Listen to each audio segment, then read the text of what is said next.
ఈ వీడియో చివరి వరకు చూసి కథ తప్పకుండా వినండి.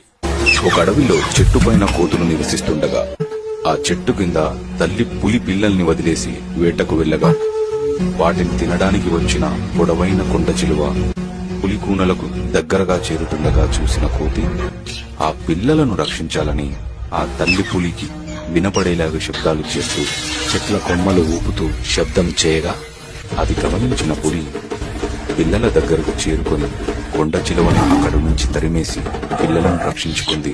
ఇవన్నీ చేస్తున్న తల్లి కోతిని చూసి పిల్ల కోతి, అమ్మా, అవి క్రూర జంతువులు కదా, మనల్ని చంపి తినేస్తాయి కదా, ఆ పిల్లలు కూడా పెరిగి పెద్ద పులులే అవుతాయి కదా, వాటిని ఎందుకు రక్షించావు అని అంటుంది.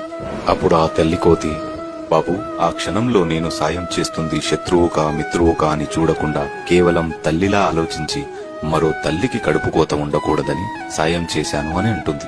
సరిగ్గా ఇలాగే మనుషుల్లో కూడా మోసం చేసేటప్పుడు ఎదుటివారికి కూడా నాలాగే కుటుంబం ఉందని ఆలోచించిన అమ్మాయిని అత్యాచారం చేసేటప్పుడు తను కూడా నాలాగే ఒక తల్లి బిడ్డని గుర్తొచ్చిన ప్రాణం తీసేటప్పుడు తన కుటుంబానికి కడుపు కోత మిగులుస్తానని గమనించిన ఎన్నో ఘోరాలు ఆగుతాయి.